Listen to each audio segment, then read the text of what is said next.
It's been a long journey to get here, but because of the hard work of so many folks, it's a historic day for Washingtonians. In my State of the State address, I called on all of us not just be witnesses to history, but to make history together. I'm proud to join all of you in making history today by signing into law Senate Bill 6346, the millionaire's tax.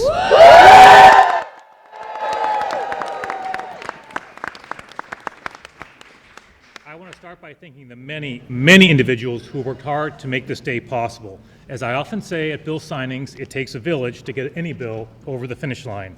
With this bill, it's fair to say it was a very large village indeed. Thanks to all of you. I appreciate the collaboration and partnership with legislators and legislative leaders. All bills, of course, need champions in the form of prime sponsors. You'll be hearing from the prime sponsors of this legislation on the Senate side, State Senator Jamie Peterson, who's also our majority leader, and companion sponsor, Representative Joe Fitzgibbon. Give them a big round of applause for their work.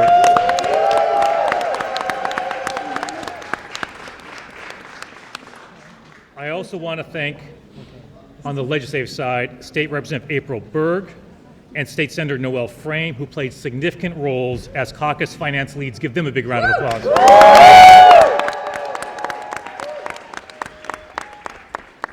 And there's so many people, there you are. Okay. And of course, our speaker, Lori Jenkins, who really helped lead it. But to all the legislators who supported this, who spoke in support of it, and who voted for it, give all of them a big round of applause. Thanks to each and every one of them.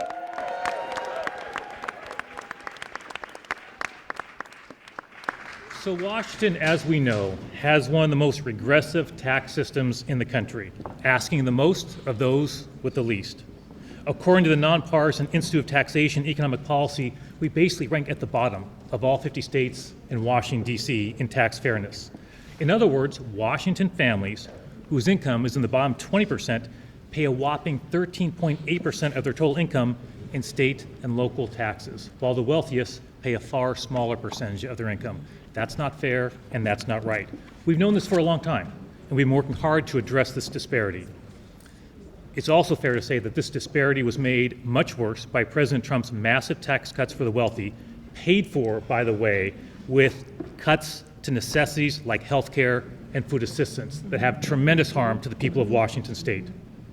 Millionaires and billionaires, in other words, got a huge tax cut at the expense of working families.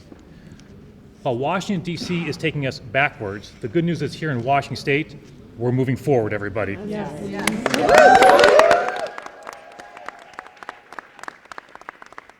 And today, we're taking a historic step forward to rebalance an unfair system. Before I sign this bill and before we hear from other speakers, I want to be clear about what it does. Less than 0.5% of all Washingtonians will pay tax on income over $1 million in a single year. It does not tax the first $1 million. If you're fortunate enough to earn $900,000 in a year, you will not be taxed under this legislation. So for example, if you make $1.2 million in income in a single year, you pay taxes on the $200,000 over the $1 million that you make. It is not a tax on the value of someone's assets, like a house or property, only income. Since I first announced my support for millionaires tax back in December, I made it clear that a substantial portion of these dollars must go back in the pockets of hardworking Washingtonians, small businesses, working families, to make life more affordable for them. What we do with this revenue matters.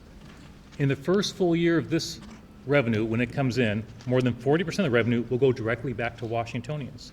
Let me give you 5 examples.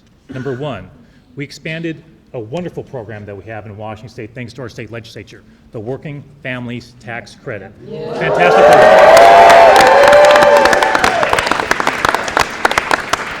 program. This program, by the way, other states are starting to model this program, by the way. They see the success of this. This literally sends a check back to hardworking Washingtonians in the form of a check between $300 and $1,300, depending on the size of their family and their income. It's a great program. We just need to expand it. And with the revenue from the millionaire's tax, we're adding 460,000 working families who receive that tax credit every single year.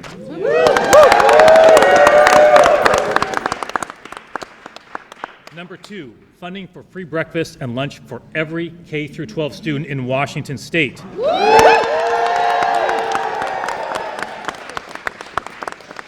This puts money back in the pockets of families and helps make sure that kids are ready to learn. Guess what? It's tough to learn on a hungry stomach, right? Yeah. This will help those kids all across our state. It's been a priority of mine since I ran for governor.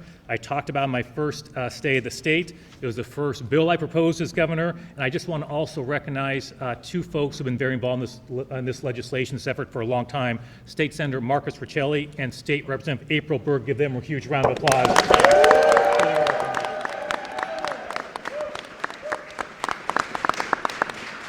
They have been champions on this issue for some time, and I appreciate their partnership and negotiations on this proposal. Number three, we're investing more than $300 million of the revenue into affordable child care in the first full biennium we bring in this revenue. That's going to help families all across Washington State. Number four, we're helping out businesses and small businesses in particular. Under this proposal and the revenue we generate, 138,000 additional small businesses will see their B&O tax reduced or eliminated entirely. Mm-hmm. Small businesses are the backbone of our economy and our communities. We know that. They drive economic growth and they create jobs. This bill gives them much needed relief. And number five, Washingtonians will no longer pay sales tax on baby diapers, on over-the-counter drugs and hygiene products, saving them money every single day.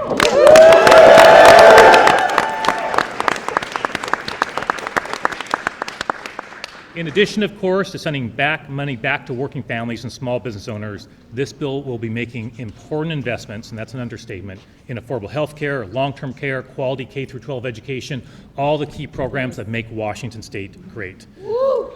This is truly a historic step forward on rebalancing our tax code. It's the right thing to do for Washington's working families, it's the right time to do it, and it's the right policy. Today, thanks to everyone in this room and so many other all across the state, we're making history together. And now we're going to have a chance to hear from some other speakers. I'll just read through the list to make sure everyone knows the order in which we're doing this. So first, we'll hear from State Senator Jamie Peterson. Next, from Representative Joe Fitzgibbon. Next, from Athena Dunn. Next, from Terrence Santos. And lastly, from Brian Kirshner. And then we'll come back and sign this wonderful legislation.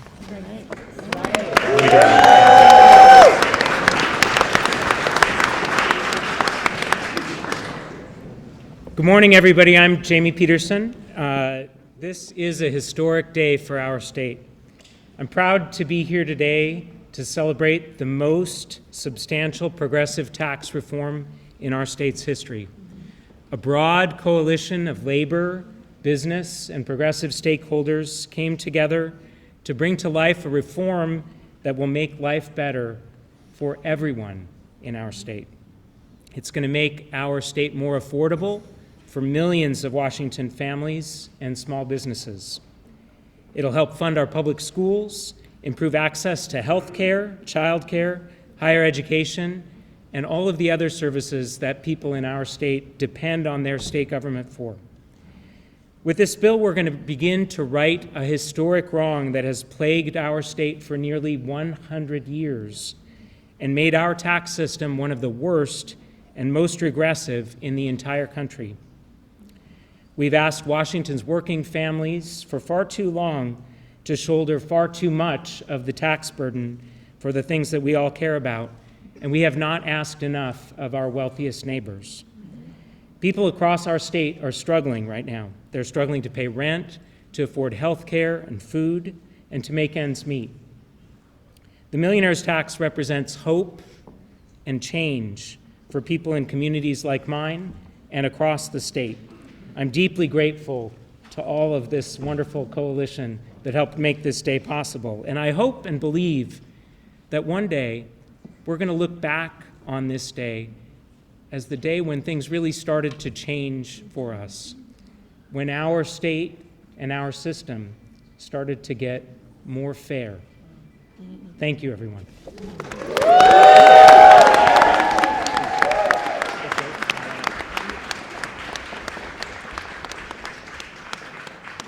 Thank you. It's such a pleasure to be here with so many people who helped make this achievement possible. I'm Joe Fitzgibbon, the House Majority Leader, and I really want to echo what Governor Ferguson and Senator Peterson have said about this. This is much more than a millionaire's tax bill. This is a tax reform bill at a time when so many Washington families are struggling to make ends meet. We are going to make it a more affordable place to live and a better place to work and to do business. In addition to asking our wealthiest neighbors, the people who have done so extraordinarily well in our thriving tech-based economy, we're also making it more affordable for families to afford diapers for babies and for adults, to afford Tylenol, to afford soap and shampoo.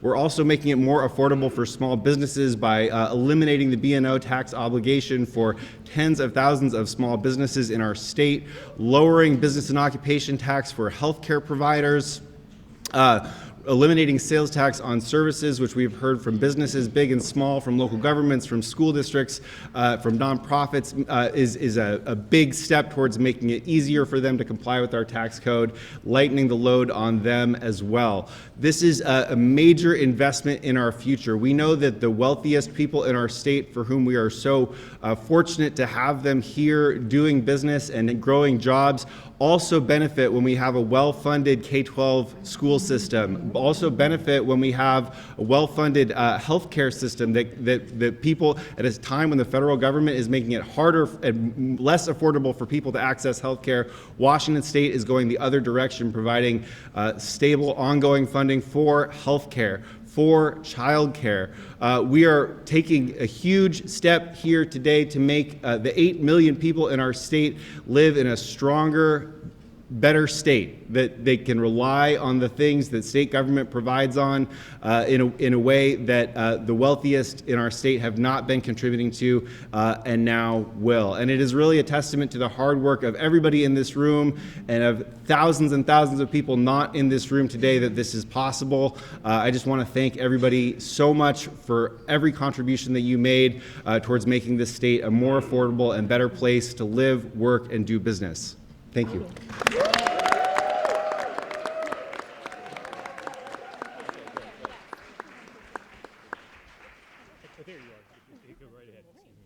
Hello, good morning. My name is Athena Dunn, and I'm a single parent of 3 here in Washington. The Working Families Tax Credit made a real difference for my family, like many other parents. I'm juggling school, work, and raising my kids. When the extra support came in, it gave us breathing room. It lowered my stress and allowed me to focus on moving forward instead of just getting by. And because of this stability, I've been able to stay on track with my education. I'm proud to say I'll be graduating this June with my bachelor's degree. I'm working towards a career in community health so that I can help families just like mine. It also directly impacted my children. I was able to buy school supplies and cover things that needed to feel prepared and supported. Those moments mattered and helped create a stable home for me and my family. The Working Families Tax Credit isn't just financial support. It's an investment in families who are working hard to build a better future. It helped me move forward. Thank you.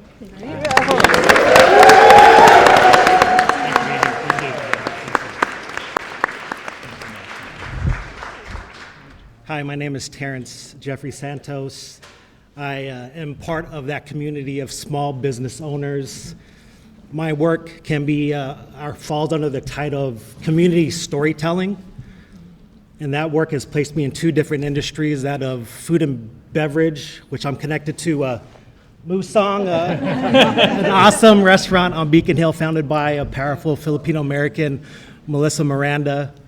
And I also work in the creative workforce, our creative economy, just recently founding a new media company to tell our stories through visual means. And anyone in that community of small business owners can tell you that starting a small business, a new one at that, there are challenges that keep us from standing on strong financial legs. And anyone who's operated and owned a restaurant know that we survive on slim margins. But with this millionaires tax, I have hope. Hope by specifically more cash on hand, otherwise known as cash flow, the lifeblood of any business. Real time, that means for us restaurant owners, maybe we can make repairs, some upgrades, some system changes that allow us to run our business more efficiently, become more financially healthy, in the creative economy that allows us to hopefully provide more consistent employment for our creative workforce who work gig to gig. But if I could also add that this community storytelling has allowed me to work with Black and Indigenous as well as femme and queer-led and centered organizations. So many vibrant and beautiful communities that call Washington State home. But so many of us who are working 50, 60, 70 hours a week and are still seeing the wealth gap widen, seeing intergenerational wealth elude us. But again, I have hope today. I have hope, and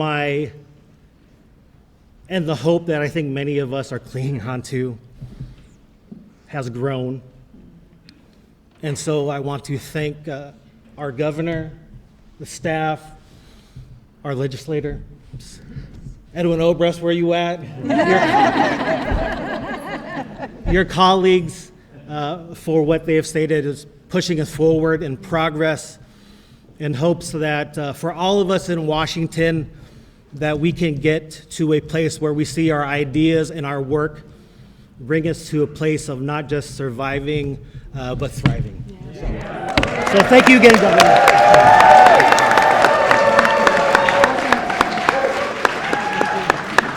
Thanks for being here. Good morning. My name is Brian Kirshner. I'm a technology executive who lives in Seattle and works in AI. I'm really excited to be here today, even though it just might cost me a little more. Last year, I had a wealth event when our company was acquired. When we file federal taxes, I will owe one big payment. Big. I wish some of it was staying here in Washington because I believe in paying what I owe. For too long, rich people like me have paid less than we truly do thanks to a tax code skewed our way. So our state budget can't do right by all people. That's about to start to change with this millionaires tax. For those saying us rich folks will leave if taxed, I can promise you we won't pack up en masse. And any who leave will be replaced. Washington is on the brink of creating a lot of wealth through AI. We are right to capture some of it and make sure everyone benefits through education, healthcare, and more tax fairness for small businesses and working families. I commend Washington's legislators and the governor for doing the real work of fixing our tax code so we can take advantage of what will be a generational opportunity to ask the wealthy to contribute more to create the kind of communities we all want to live in. Thank you. Thank you.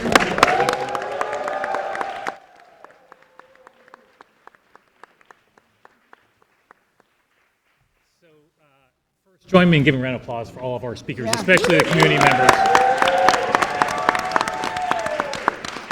who are, and that's, look, there's going to be a public conversation around this, right, in the days and weeks and months ahead, as there should be for something of this historic nature. And, you know, putting front and center those perspectives that you just heard, I think will be critical, because when Washingtonians hear the benefits that flow to working families, to businesses, large and small, to kids in schools with those free meals, for child care services for thousands of Washington families, it's going to make a huge, huge difference, and we're deeply appreciative of their speaking up.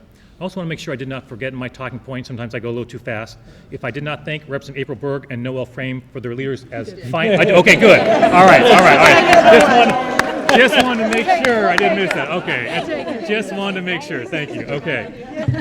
Now, can't thank those folks enough. And now it's time to sign this legislation. Now, for those who have been here before, you know, of course, the prime sponsors typically receive a pen from the governor. I'm going to use the governor's prerogative and use one pen, keep it for myself, if that's okay with everybody. And then, of course, one for Speaker Jenkins, who we've had many conversations, and just like the majority leader helped on the Senate side, obviously Speaker Jenkins, on the House side, your leadership was critical, and we had many conversations over the last couple months. I'm so deeply appreciative. So I'm going to use 4 pens if my math is right. So I'll start with the first one. Give a round of applause to Speaker Jenkins for her leadership.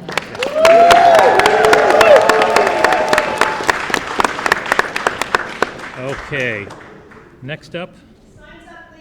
Signs up, please. Joe Fitzgibbon, where are you? There you are, sir. Give a round of applause for Representative Fitzgibbon.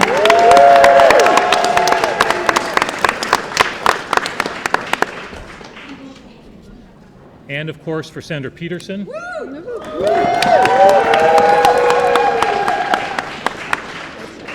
So have I covered everybody? Yep. I covered all. You Wonderful. did all the all Ferguson. right, excellent. And now it's time to hold this wonderful bill up. Give a round of applause for everybody on their hard work on this legislation bill.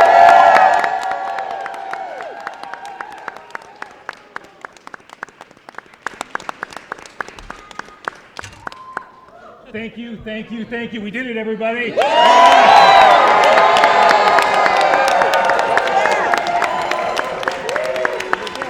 And one last thing. We're going to have a little rally on the steps at 11:30. Come on out and join us. Hang around, take some selfies, enjoy it. I need one of those signs. Save one for me. And thanks so much, everybody. Great to see you all. Hey.